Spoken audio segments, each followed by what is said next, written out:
De la tercera comisión de la Asamblea General. Esta reunión se realiza mediante interpretación simultánea remota. Les pido a los participantes que sean conscientes de las dificultades adicionales que experimentan los intérpretes cuando trabajan de forma remota y de la mayor probabilidad de interrupciones en la transmisión de audio a los intérpretes. La reunión finalizará en horario puntual en su cierre programado y no habrá extensiones. Y ahora invito al relator especial sobre la tortura y otros tratos o penas crueles, inhumanos o degradantes, el señor NILS MELZER, a que realice su presentación. El señor MELZER tiene la palabra.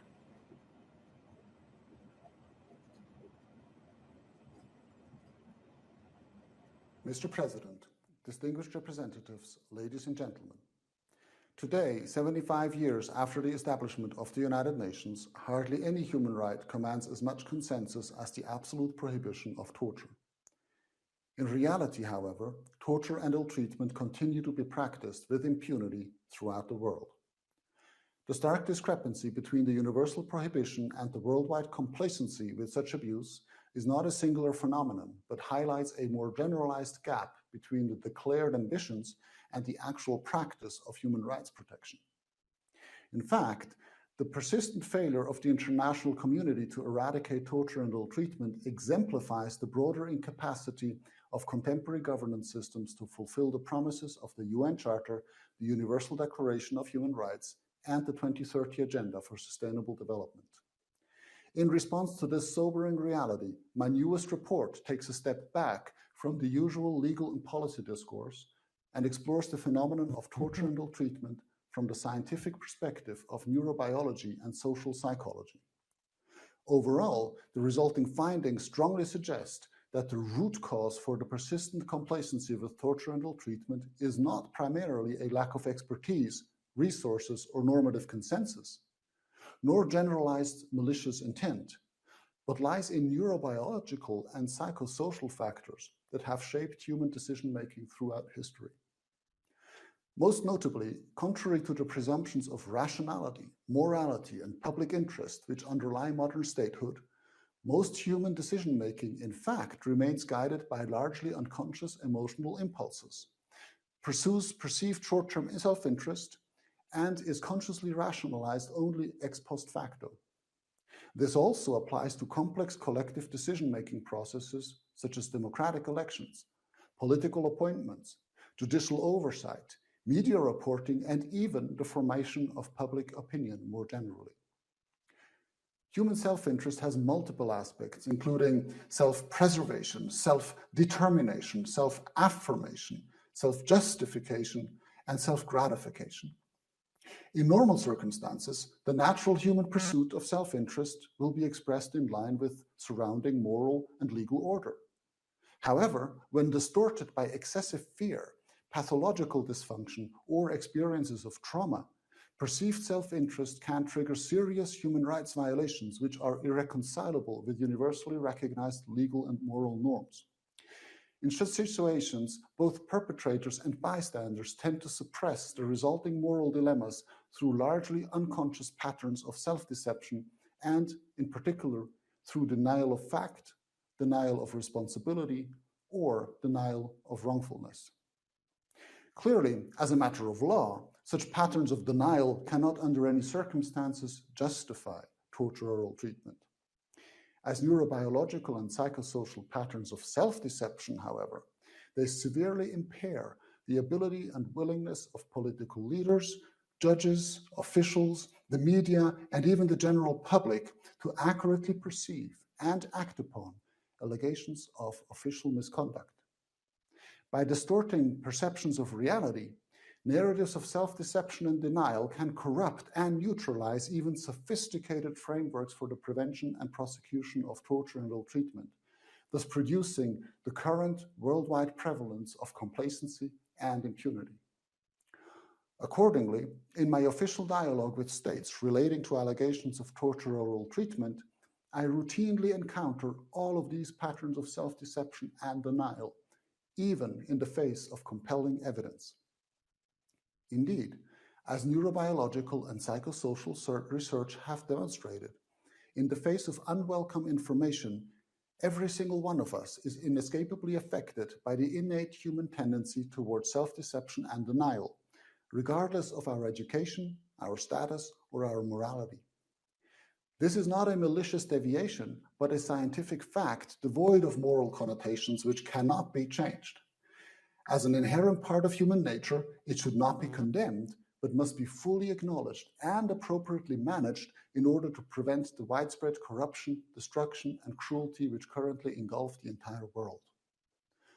Most importantly, any global governance system seeking to fulfill the promises of the Universal Declaration of Human Rights, the UN Charter, and the SDGs for 2030 must be based on a realistic, empirical, and science-based conception of human nature without moral idealization or judgmentalism, and must build normative and institutional frameworks specifically designed to mitigate the increasingly existential risks arising from human self-deception and denial of reality, not only in the area of human rights, but also of environmental protection, financial stability, and the prevention of pandemics.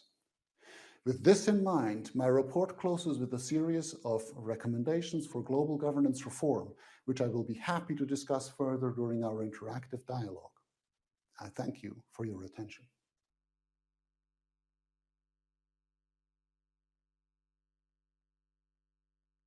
Doy las gracias al señor relator especial por su intervención y ahora daré la palabra a quienes deseen formular preguntas o observaciones al señor Melzer. Reitero, como lo dije anteriormente, que las delegaciones deberían limitar sus observaciones a 2 o 3 minutos. También invitamos a los participantes que deseen hacer comentarios y realizar preguntas al orador a utilizar el formulario de solicitud accesible en el panel de chat del portal Interprefy, dentro de los próximos 3 minutos, después de los cuales se cerrará la lista. Les agradezco por su cooperación y ahora daré la palabra. Comenzaremos el diálogo interactivo y daré la palabra al distinguido representante de Marruecos. Marruecos tiene la palabra.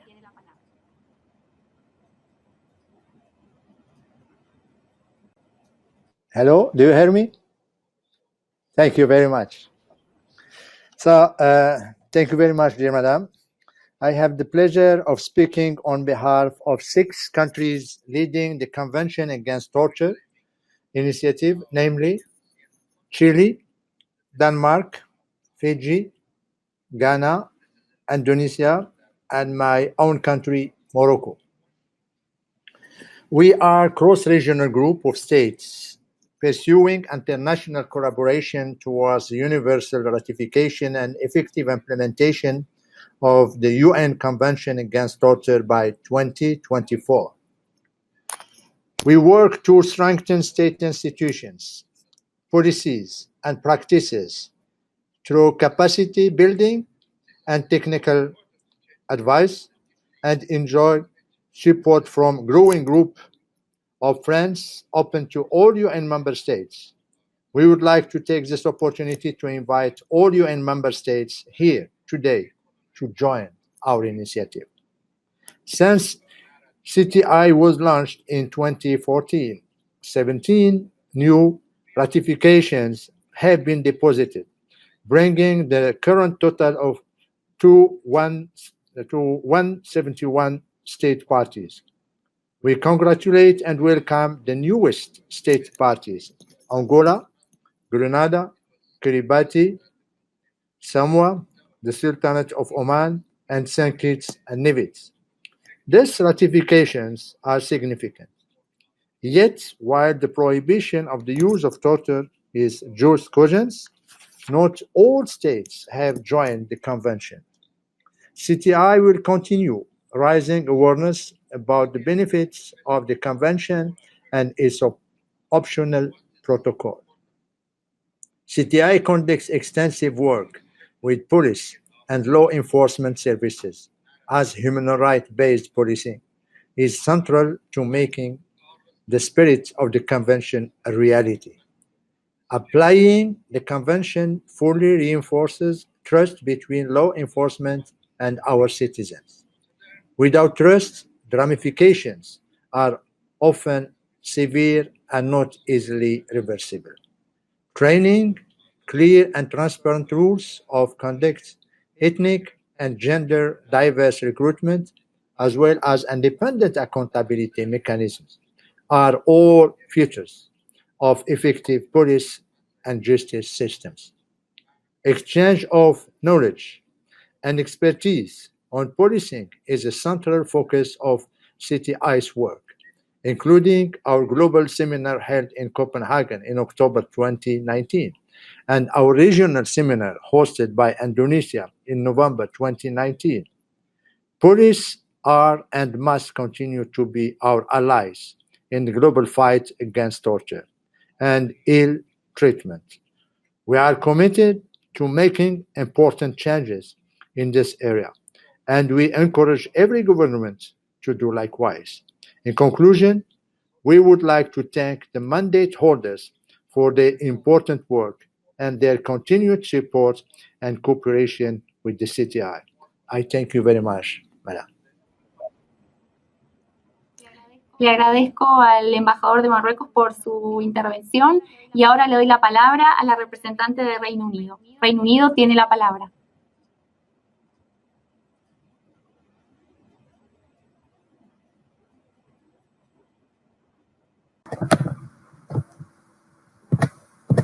Thank you, Madam Chair.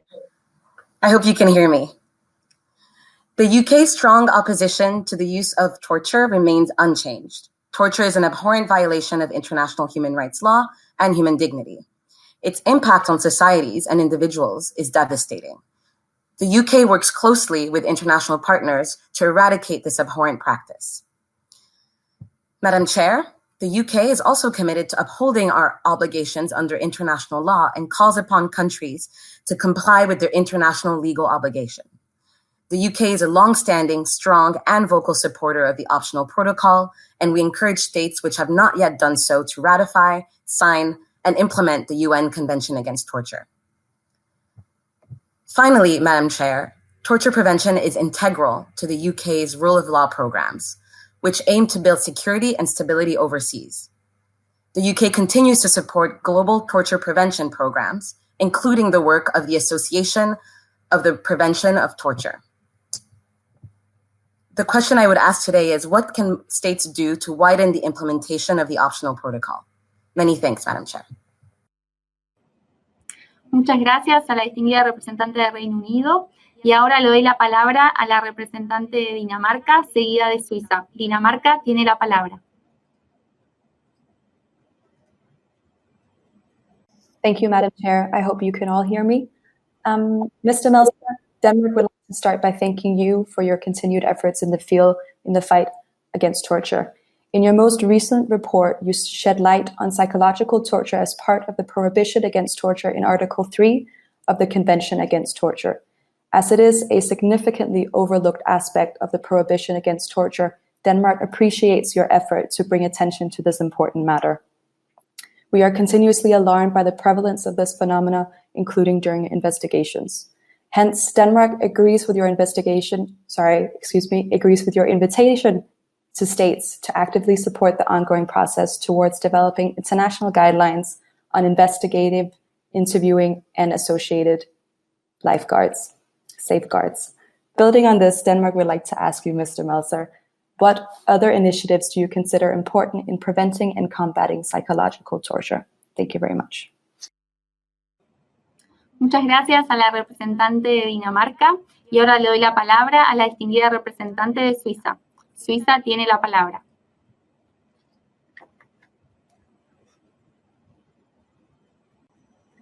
Madame la Présidente, je vous remercie. La Suisse remercie le rapporteur spécial pour son engagement et son rapport mettant en lumière les facteurs biopsychosociaux propices à la torture et au mauvais traitement. Ce rapport et les recommandations correspondantes sont formulées en des termes relativement abstraits.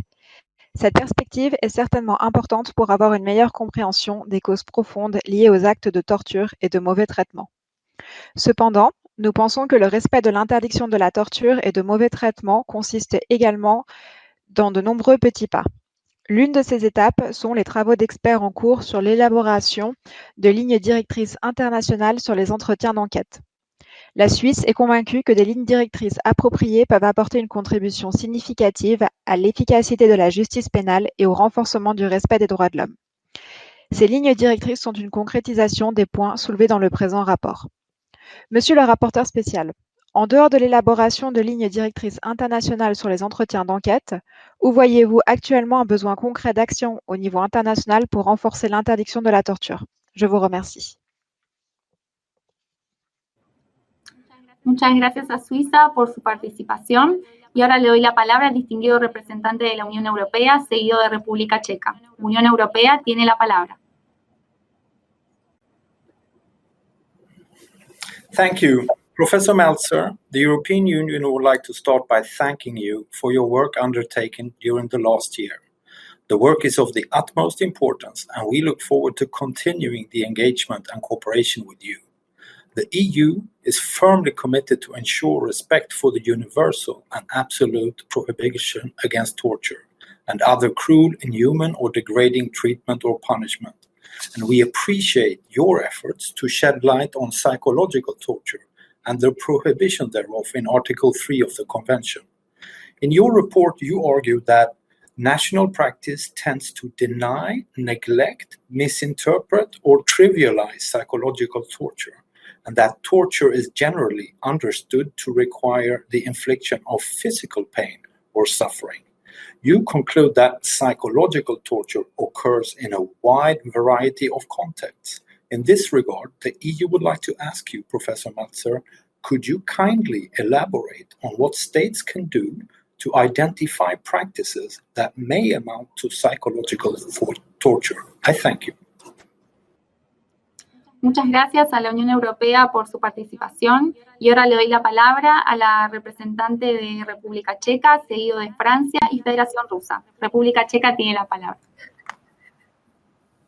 Thank you, Madam Chair.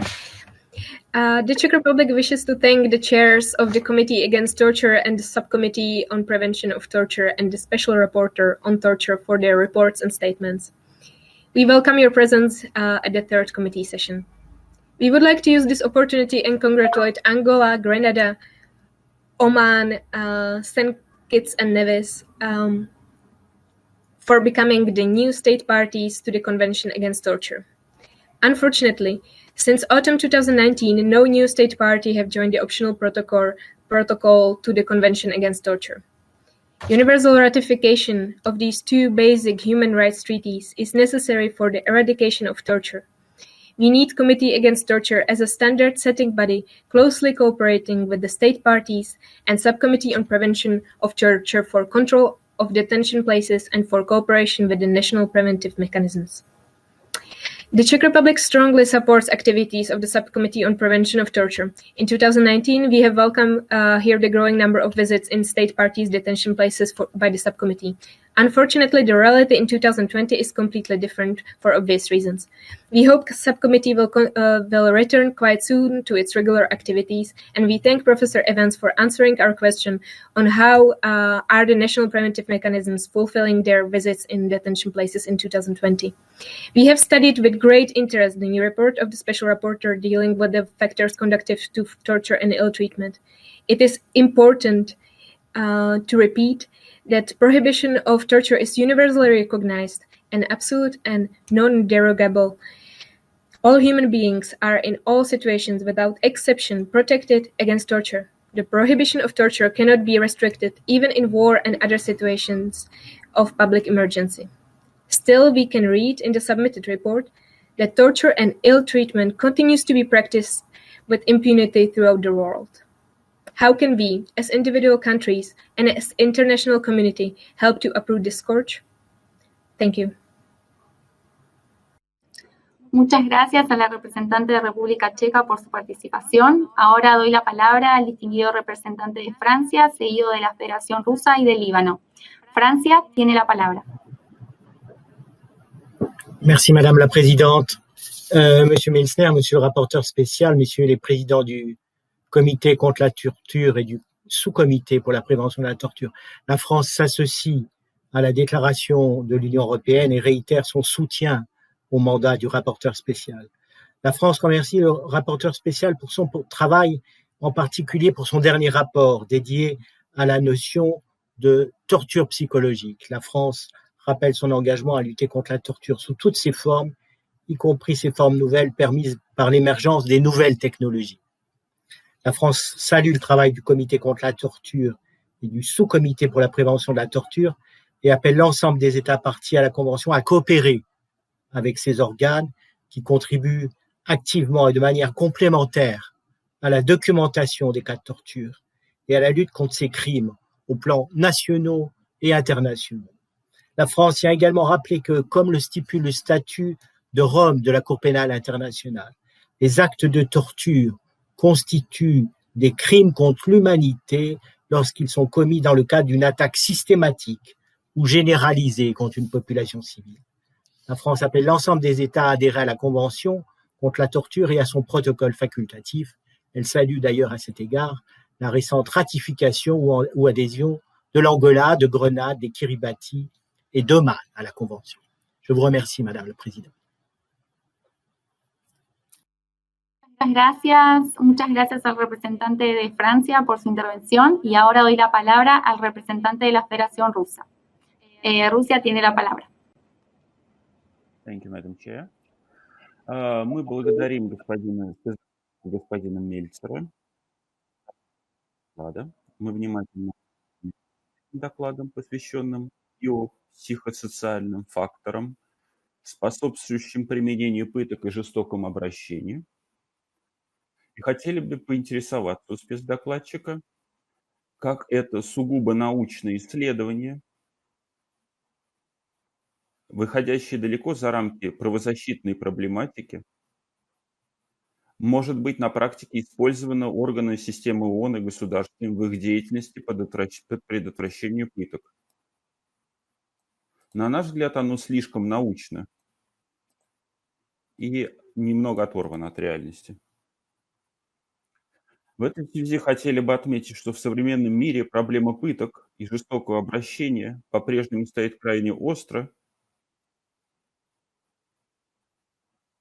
и некоторые государства в своих политических интересах все чаще попирают принципы верховенства права, целостности и независимости судебной системы и отказывают людям в доступе к правосудию, не говоря уже об открытом оправдании применения пыток.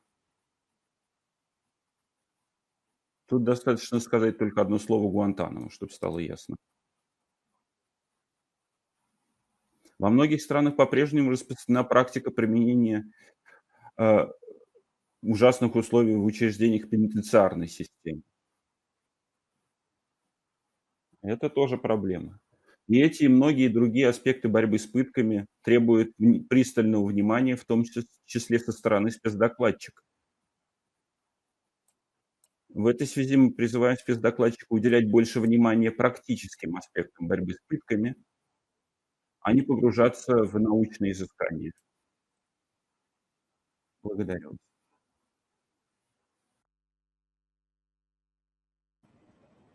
Muchas gracias al distinguido representante de la Federación Rusa. Y ahora doy la palabra a la distinguida representante del Líbano. Líbano tiene la palabra. Thank you, Madam Chair. Allow me to thank the Chair of the Committee Against Torture, the Chair of the SPT, and the Special Rapporteur for their presentations and reports. Madam Chair, Lebanon has been taking important steps to combat the use of torture and ill treatment.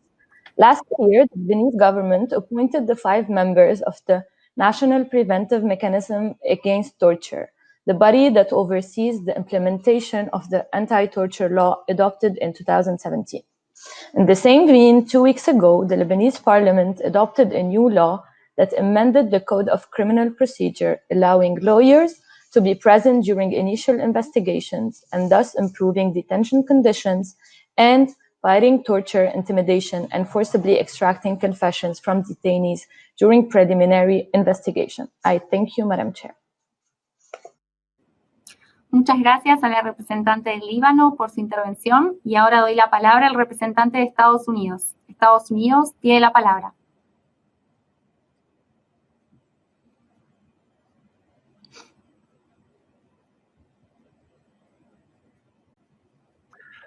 Thank you very much. Thank you, Dr. Meltzer, for your work on this important issue. We take this opportunity to register our categorical rejection of torture and cruel, inhuman, or degrading treatment and punishment. As Secretary Pompeo stated on September 23rd, the human rights enshrined in our founding documents abhor the notion of torture in any form. America's values are universal values, and they are based on the sanctity and protection of individual rights. The United States played a leading role in enacting the Convention Against Torture, and we remain trailblazers in the campaign to end torture and related practices worldwide. We are staunch advocates for the rights of the victims of torture. We continue to provide support to the UN Voluntary Fund for the Victims of Torture and other programs that assist in the rehabilitation process, as well as advance the elimination of torture through effective awareness campaigns and human rights trainings for security and law enforcement officers. No society can be free, nor any individual secure when torture is permitted. We call on all countries to ensure their policies and practices conform to the Convention Against Torture, investigate credible claims of torture, hold violators accountable, and condemn nations that fail to do so.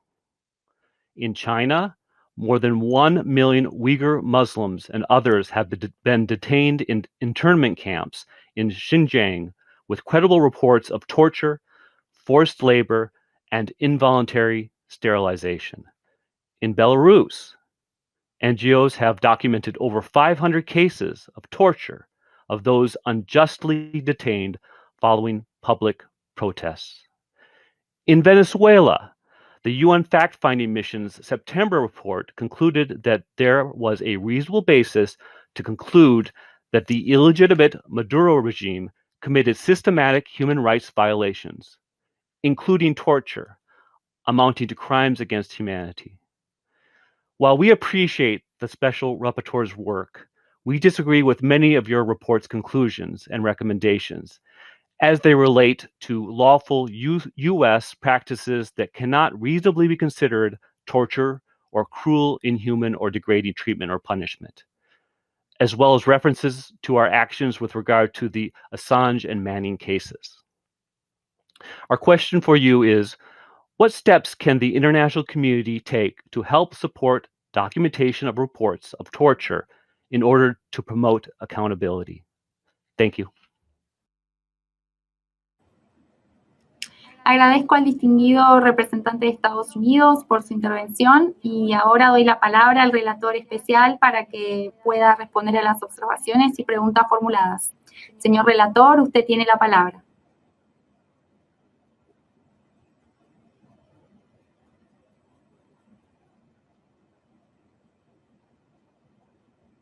Yes, hello. Can you hear me? Yes. Thank you, Madam Chair. And I would like to thank you, Madam Chair, and I would like to thank all the distinguished representatives of the states here represented for their questions and comments.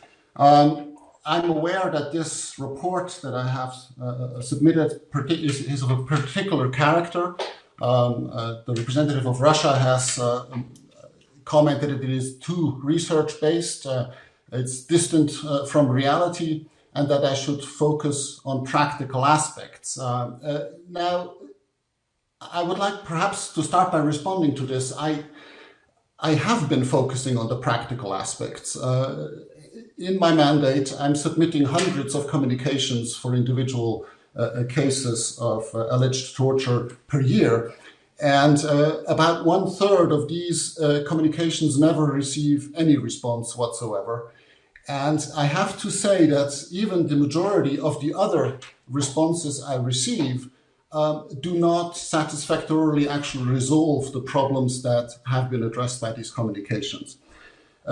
I can see that we have a universal normative consensus, and I commend the efforts of states and initiatives such as the CTI for achieving the universal ratification of the conventions and the OPCAT, All of these, the optional protocol, all of these initiatives are very important and strengthen the normative consensus, which already exists, but obviously becomes stronger through these initiatives. That is important.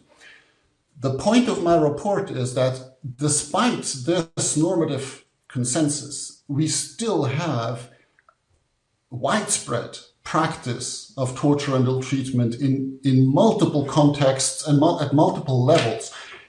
There can be issues of psychological torture, but also simply ill treatment in police stations and the lack of investigation for these types of allegations. And so what I can see is that the system, the normative consensus is there, but it's not working in practice. It simply is not good enough what's happening on the ground. And now I'm not here to blame or finger point, because what I realize is there is no country that doesn't have weak spots. And so I've decided in this report to take a step back and to actually look at factors that we may not be routinely aware of when we discuss normative kind of regulation and implementation that might affect the way we implement these prohibitions. And what I can see that, again, I'm not going to identify any specific country, because it actually is the case with most countries that when I address in my mandates, in my capacity, a specific case and submit credible evidence that torture or ill treatment might have happened, the very least that should happen is a formal investigation, as is an obligation under Article 12 of the Convention Against Torture, and also arguably under a customary law and the other human rights treaties. But very often that does not happen. I receive blanket rejections, explanations that national institutions and national law are sufficient to prevent torture. When I express concern about legislative projects introducing impunity for torture or statutes of limitations or making it more difficult to prosecute torture, the responses I receive are just reassuring me that everything will be fine. I intentionally simplify a little bit, but I don't receive an actual practical engagement on these concerns that would actually lead to a resolution of these cases. I'm currently conducting a state consultation throughout the United Nations on the perception of governments of their own cooperation with my mandate. And I also invite states there to express concerns or make proposals on how this working relationship could be improved in case there is something on our side that perhaps doesn't work as it should.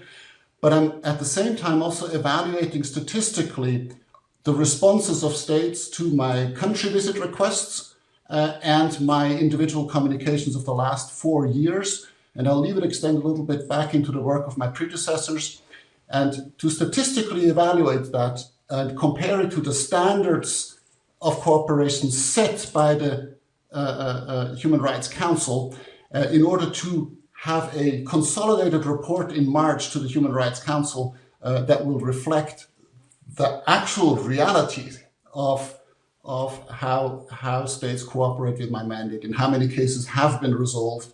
And I'm not saying that states have to agree with the allegations transmitted, because there are allegations, but at the very least, they should, in each case, engage in a prompt and impartial investigation as required by the convention, and then report back to my mandate in detail as to the findings. In most cases so far, the responses I receive to communications are simply not living up to the standards set by the Council itself. And again, I'm not suggesting malicious intent. I think it's more that states have settled into relaxed into a mode of cooperation that has become almost ritualized, but where they're no longer actually resolving the cases as would be expected of these mechanisms. And I also would like to point out, that's why my report is broader, the same issues have been observed by some of my colleagues in other mandates, which I'm obviously not reporting on, but we felt that we have to look into the more generic root causes for the failure of an excellent normative system with excellent mechanisms and excellent institutions that have been created by you, the states, in order to ensure compliance with the prohibition of torture and ill treatment and other human rights. And why does that fail in practice, even 75 years after the universal recognition of the prohibition of torture? And there we have to look a little bit further than just a lack of expertise or guidance. While I recognize that clearly these processes in developing guidance for non-coercive interviewing, for example, are crucial, because they will build the capacity of institutions to implement the prohibition and to train their law enforcement officers. And that's very important. But it is not sufficient, because what we also see is that very often judicial institutions, judicial mechanisms, the courts, the judges, trust the police more than they will trust the victims that report abuse. And very often they refuse to actually engage into the investigations that they should engage in, based on their personal relations, based on these patterns that I described in my report. So I think we should be honest with ourselves. It happens to all of us, also to us in our mandates, that we ignore certain facts in good faith, just because out of a routine on how mechanisms have been constructed. So I certainly did not want to stay theoretical with my report. My recommendations in the end are quite concrete if they are being implemented. The main focus would be that we need to have transparency and accountability in all exercise of government authority, judicial authority. What we see currently worldwide is a tendency towards more secrecy, towards prosecuting and even persecuting whistleblowers and persons that expose misconduct, including torture and ill treatment. And we're going in the wrong direction there. It is very important that there be a maximum of transparency, that secrecy or confidentiality be limited strictly to what needs to be withheld from the public in the interest of personal privacy and intimacy, and these types of aspects are very narrow questions of national security. But what we see by and large is that the argument of national security is overexpanded to impose secrecy on actual government misconduct, and the result is that we have impunity and a widespread complacency in the public. So I ask you to look with fresh eyes on my report, not as a report that criticizes states, but that intentionally bases itself on objective science. So it's not a moral issue, and puts a mirror in front of all of us, including the mandates, the experts, but also the government officials, look at in the mirror and see this is how we're functioning, and then build our institutions in order to mitigate the risks that result from our very human nature. And that includes certainly at the very core transparency, so the opposite of secrecy, and accountability in any case. So I thank you very much for your questions, your attention. I hope I responded to most, if not all, your questions in a satisfactory manner, and I look forward to continue the cooperation with you. And in closing, would simply also invite you to engage with the state consultation, which formally has ended today, but which I'm absolutely willing to extend a few weeks if there are states that still want to respond. Thank you very much, Madam Chair. Back to you. Muchas gracias al señor Melzer por su intervención y por sus palabras. Le agradecemos su participación en este diálogo interactivo. Y bueno, distinguidas delegaciones, queridos colegas, hemos escuchado al último orador de esta sesión. La comisión seguirá escuchando declaraciones de los titulares de mandatos de procedimientos especiales y otros expertos hoy por la tarde, 15 de octubre, a las 3 horas, de conformidad con el programa de trabajo. Se levanta la sesión Y bueno, les agradezco a todos y que tengan un buen día. Muchas gracias.